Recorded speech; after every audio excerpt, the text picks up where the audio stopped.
प्रथम इतिवृत्त अध्याय 17। नाथानଙ୍କ प्रवचन।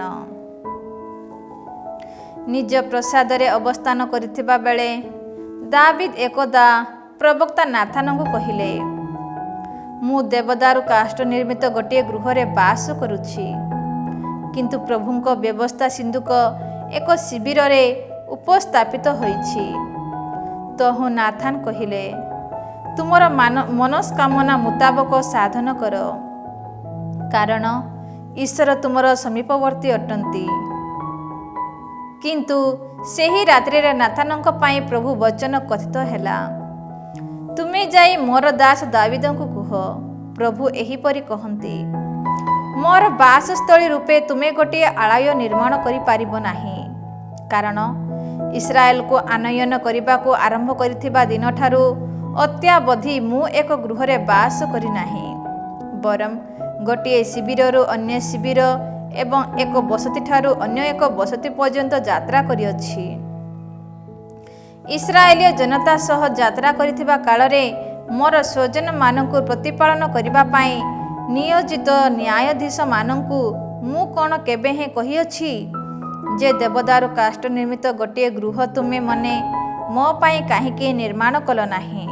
सुतरां तुमे वर्तमान मोर दास दाविदा को कहिबो, सेनाधीश प्रभु कहंती, मेष पलर अनुसरण करी भ्रमण करिथिबा तुमको मोर सृजन इस्राएल उपरे राजत्व करिबा पाई मु मनोनीत कली। तुमे जेउठाकु सुधा जाइथिलो मु सेठारे तुमर सहवर्ती थिली। तुम सम्मुखरु शत्रु मानंकु मु उच्छेद कली, आ भूपृष्ठवासी समस्त महान व्यक्ति मानंक भली मु तुमर नाम को प्रसिद्ध करिबी। मोर स्वजन इस्राएल पाई मु गोटे बासस्थली निर्णय करिबी, से माने जेपरि स्वस्थान मानकरे बिना उपद्रवरे बसति स्थापन करंती, सेथिपाई मु सेमानंको सेठारे उपस्थापित करिबी। मोर सृजन इस्राएलिय मानक उपरे कर्तृत्व विस्तार करिबा पाई नियोजित न्यायाधीश मानक कालरे जो परि घटिथिला सेही परि अत्याचारी लोके से मानकु आउ केबे ही विनाश करिबे नाही। समस्त शत्रु मानकु मु तुमर वशीभूत करिबी। एहा व्यतीत मु घोषणा करिथिबा करी कहे जे तुम पाई गोटे भवन मु निर्माण करिबी।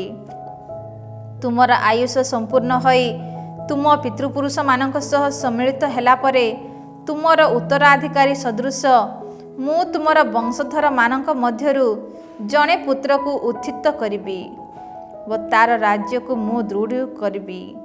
से मो पाई एक आलय निर्माण करिबो, मु तार सिंहासन को चिरकाल व्यापी प्रतिष्ठित करिबी।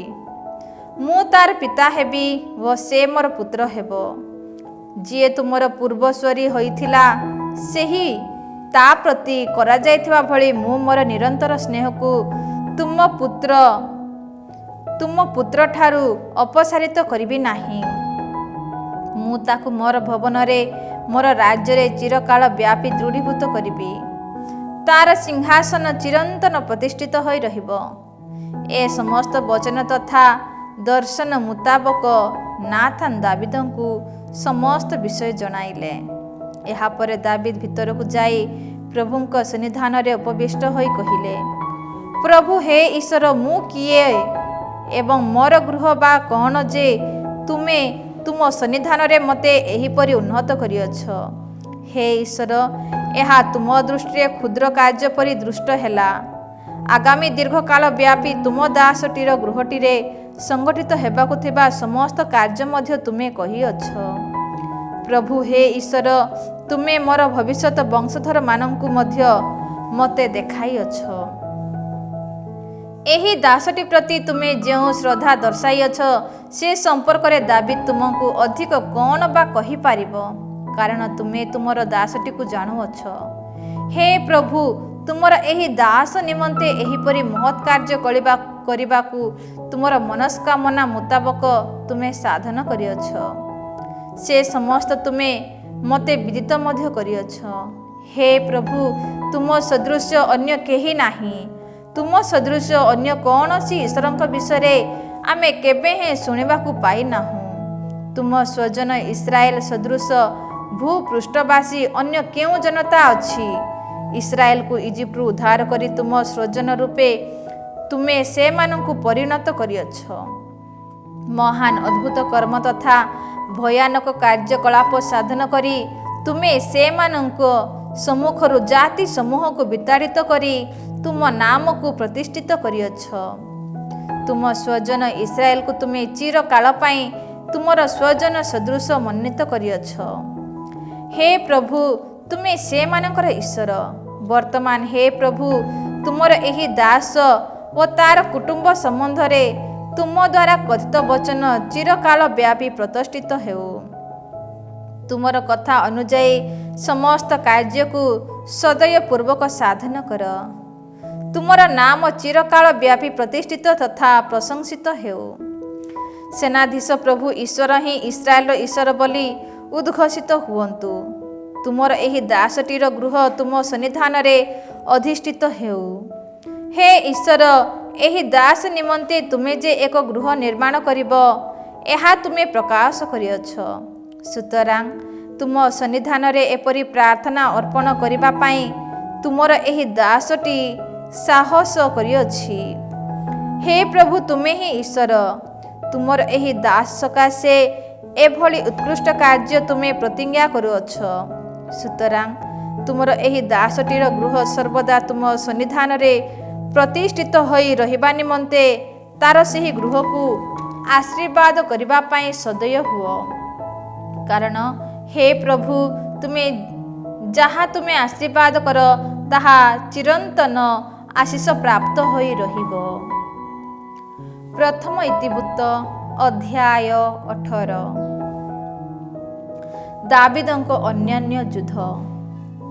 ଏହାପରେ ଦାବିଦ ଫିଲିସ୍ତୀୟମାନଙ୍କୁ ପରାସ୍ତ କରି ସେମାନଙ୍କୁ ନିଜର ବଶୀଭୂତ କଲେ ଓ ଗାତ ତଥା ତାହାର ସମୀପବର୍ତ୍ତୀ ଗ୍ରାମଗୁଡ଼ିକ କରାୟତ୍ତ କଲେ। ତତ୍ପରେ ସେ ମୋଆବୀୟମାନଙ୍କୁ ପରାଜିତ କଲେ। ମୋଆବୀୟମାନେ ଦାବିଦଙ୍କ ଦାସ ହୋଇ ତାଙ୍କୁ ଖଜଣା ଦେଲେ। ସେବାର ରାଜା ହାଦାଦେସେର ୟୁଫ୍ରେଟିସ୍ ପର୍ଯ୍ୟନ୍ତ ନିଜ ଅଧିକାର ବିସ୍ତାର କରିବା ପାଇଁ ଉଦ୍ୟତ ହେବା ସମୟରେ ଦାବିଦ ତାକୁ ମଧ୍ୟ ହାମାଥ ଠାରେ ପରାଜିତ କଲେ। ଦାବିଦ ତାର 1000 ରଥ, 7000 ଅଶ୍ୱାରୋହୀ ସେନା ତଥା 20,000 ପଦାତିକ ସୈନ୍ୟମାନଙ୍କୁ ଅଧିକାର କଲେ। 100 ରଥ ପାଇଁ ଆବଶ୍ୟକ ଘଟକମାନଙ୍କୁ ନିଜ ପାଇଁ ରଖି ସେ ଅବଶିଷ୍ଟ ଘାଟକଙ୍କ ଜଙ୍ଘ ଶିରାକୁ କାଟି ଛୋଟ କରିଦେଲେ। ଦାମାସ୍କସବାସୀ ଆରାମୀୟମାନେ ସେବାର ରାଜା ହାଦାଦେସର ସହାୟ ହେବା ପାଇଁ ଆସିବା ବେଳେ ଦାବିଦ 22,000 ଆମୋରୀୟମାନଙ୍କୁ ନିଧନ କଲେ। ଦାମାସ୍କସ ସିରିଆ ଦେଶରେ ସେ ପ୍ରହରୀ ସୈନ୍ୟ ଦଳକୁ ଉପସ୍ଥାପିତ କଲେ। ଦାବିଦ ଯେଉଁଠାକୁ ଗଲେ ମଧ୍ୟ ପ୍ରଭୁ ତାଙ୍କୁ ସେଠାରେ ଜୟଯୁକ୍ତ କରାଇଲେ। ହାଦାଦେସେର ସୈନ୍ୟ ଦଳର ସ୍ୱର୍ଣ୍ଣ ନିର୍ମିତ ଢାଲ ସମୂହ ନେଇ ଦାବିଦ ଜେରୁସାଲେମକୁ ଆଣିଲେ। ହାଦେଶର ଅଧୀନସ୍ଥ ତିବାବ ଓ କୁନ ନଗରୀଗୁଡ଼ିକରେ ଦାବିଦ ଅତ୍ୟଧିକ ପିତ୍ତଳ ମଧ୍ୟ ନେଇ ଆସିଲେ। ସେହି ପିତ୍ତଳ ଉପଯୋଗ କରି ସଲୋମନ ପିତ୍ତଳର ଜଳକୁମ୍ଭ ପିତ୍ତଳ ସ୍ତମ୍ଭ ତଥା ପିତ୍ତଳ ବାସନା ନିର୍ମାଣ କଲେ। ସବାର ରାଜା ହାଦାଦେସର ସୈନ୍ୟ ଦଳକୁ ଦାବିଦ ପରାସ୍ତ କରିଛନ୍ତି ବୋଲି ହାମାଥର ରାଜା ତଉ ଶୁଣିବାକୁ ପାଇଲେ। ହାଦାଦେସରକୁ ପରାଜିତ କରିବାରୁ ଦାବିଦଙ୍କୁ ଶୁଭେଚ୍ଛା ତଥା ଅଭିନନ୍ଦନ ଜଣାଇବା ସକାଶେ ତଉ ନିଜ ପୁତ୍ର ହାଦାରାମକୁ ରାଜା ଦାବିଦଙ୍କ ପାଖକୁ ପଠାଇଲେ। କାରଣ ହାଦାଦେସର ତଉଙ୍କ ସହ ବାରମ୍ବାର ସଂଗ୍ରାମ କରିଥିଲା। ସ୍ୱର୍ଣ୍ଣ, ରୌପ୍ୟ ତଥା ପିତ୍ତଳ ନିର୍ମିତ ବହୁ ସଂଖ୍ୟକ ଉପହାର ମଧ୍ୟ ସେ ଦାବିଦଙ୍କ ପାଖକୁ ପଠାଇଲେ। ଏଦୋମୀୟ, ମୋଆବୀୟ, ଆମୋନୀୟ, ଫିଲିସ୍ତୀୟ ତଥା ଆମଲେକୀୟମାନଙ୍କ ହସ୍ତରୁ ନେଇ ଆସିଥିବା ସ୍ୱର୍ଣ୍ଣ ତଥା ରୌପ୍ୟ ସହ ରାଜା ଦାବିଦ ଏହା ମଧ୍ୟ ପ୍ରଭୁଙ୍କ ଉଦ୍ଦେଶ୍ୟରେ ଅର୍ପଣ କଲେ। ସେରୁଇୟାର ପୁତ୍ର ଆବିସାଇ ଲବଣ ଉପତ୍ୟକାରେ 18,000 ଏଦୋମୀୟଙ୍କୁ ବଧ କଲେ। ଏଦୋମରେ ପ୍ରହରୀ ସୈନ୍ୟ ଦଳକୁ ସେ ନିୟୋଜିତ କଲେ ଓ ଏଦୋମୀୟମାନେ ଦାବିଦଙ୍କ ଦାସ ହେଲେ। ଦାବିଦ ଯେଉଁଠିକୁ ଗଲେ ମଧ୍ୟ ପ୍ରଭୁ ତାଙ୍କୁ ଜୟଯୁକ୍ତ କରାଇଲେ। ଦାବିଦ ସମଗ୍ର ଇସ୍ରାଏଲ ଉପରେ ରାଜୁତି କଲେ। ନିଜର ସମସ୍ତ ପ୍ରଜାମଣ୍ଡଳୀକୁ ସେ ନ୍ୟାୟ ତଥା ନିରପେକ୍ଷତାର ସହ ଶାସନ କଲେ। ସେରୁଇୟାର ପୁତ୍ର ଯୋଆବ ତାଙ୍କର ସେନାପତି, ଆହିଉଲ୍ର ପୁତ୍ର ଯହୋଶାଫାତ ଅଭିଲେଖ ଥିଲେ।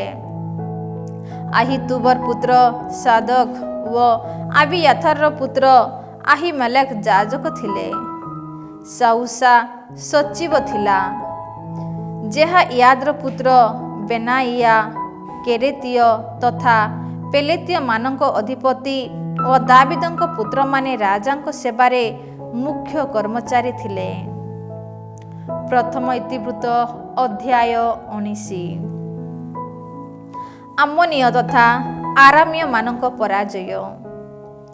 ଏହାପରେ ଆମୋନୀୟମାନଙ୍କ ରାଜା ନାହାସ ମୃତ୍ୟୁବରଣ କଲା ଓ ତାର ପୁତ୍ର ତା ସ୍ଥାନରେ ରାଜ୍ୟ ଶାସନ ଦାୟିତ୍ୱ ଗ୍ରହଣ କଲା। ସେ ସମୟରେ ଦାବିଦ କହିଲେ, ନାହାସର ପୁତ୍ର ହାନୁନ ପ୍ରତି ମୁଁ କରୁଣା ପ୍ରଦର୍ଶନ କରିବି, କାରଣ ତାର ପିତା ମୋ ପ୍ରତି କରୁଣା ପ୍ରଦର୍ଶନ କରିଥିଲା।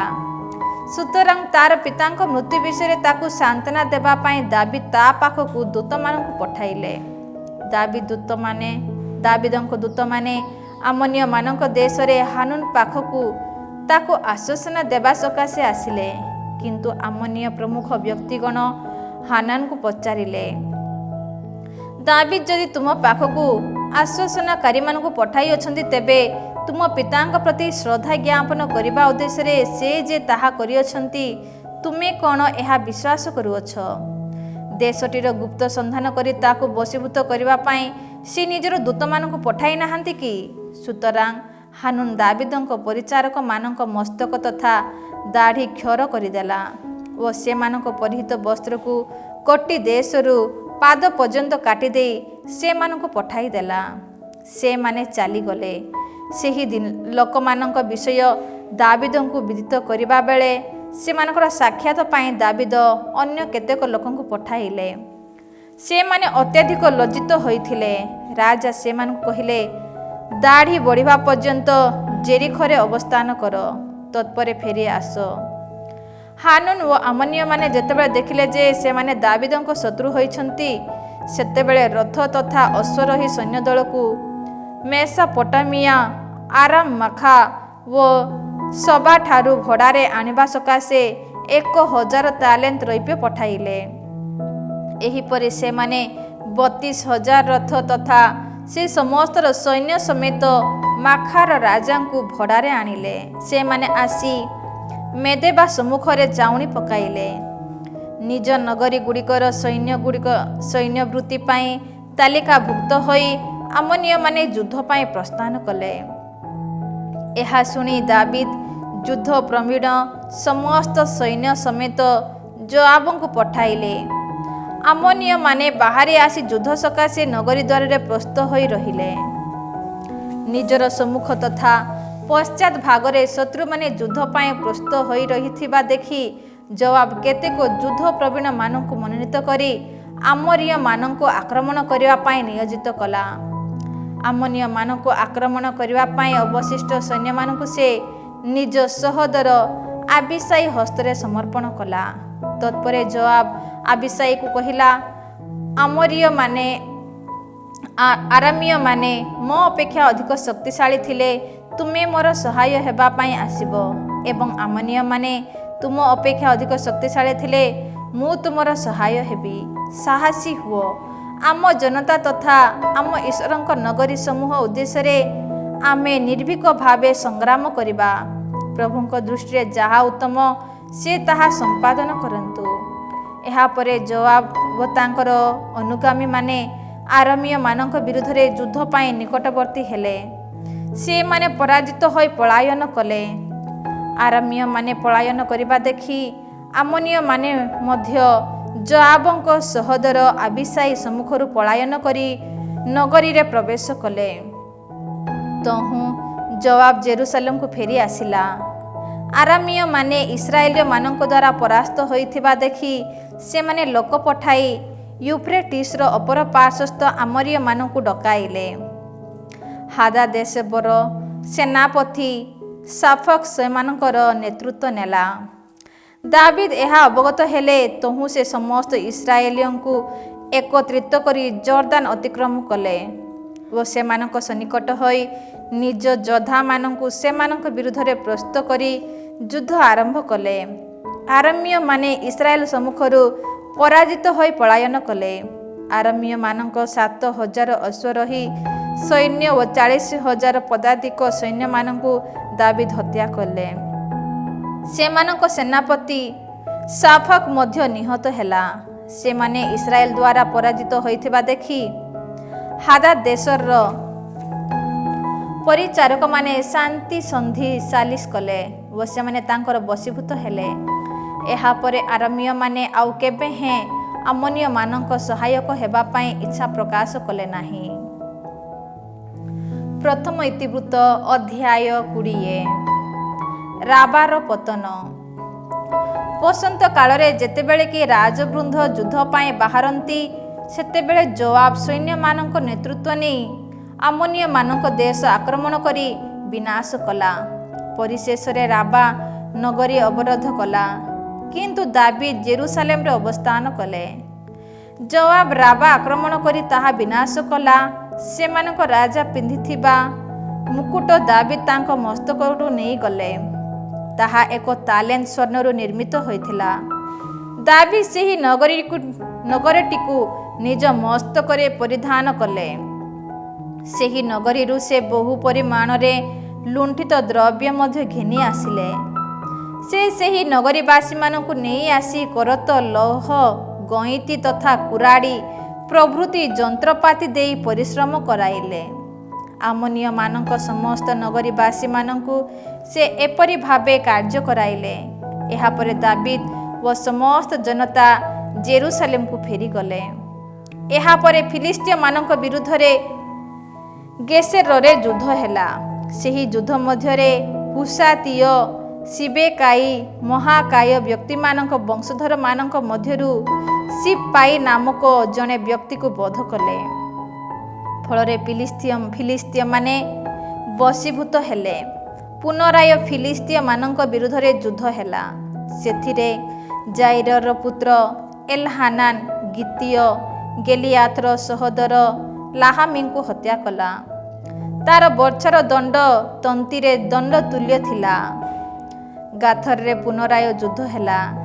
ସେଠାରେ ଅତିକାୟ ତଥା ହସ୍ତପଦରେ 6ଟି ଲେଖାଏଁ ସର୍ବମୋଟ 24ଟି ଅଙ୍ଗୁଳି ବିଶିଷ୍ଟ ଜଣେ ବ୍ୟକ୍ତି ଥିଲା। ସେ ମଧ୍ୟ ମହାକାୟ ବିଶିଷ୍ଟ ବ୍ୟକ୍ତିମାନଙ୍କ ବଂଶା ଅନ୍ତର୍ଗତ ଜଣେ ଲୋକ ଥିଲା। ସେ ଇସ୍ରାଏଲକୁ ବିଦ୍ରୋହ କରିବାରୁ ଦାବିଦଙ୍କ ସହୋଦର ସିମେୟାର ପୁତ୍ର ଜୋନାଥନ ତାକୁ ନିଧନ କଲା। ଏମାନେ ସମସ୍ତେ ଗାଦ ବାସିନ୍ଦା ଅତିକାୟ ବିଶିଷ୍ଟ ବ୍ୟକ୍ତିମାନଙ୍କ ବଂଶଧର ଥିଲେ ଓ ସେମାନେ ଦାବିଦ ଓ ତାଙ୍କର ପରିଚାରକମାନଙ୍କ ହସ୍ତରେ ବିନଷ୍ଟ ହେଲେ।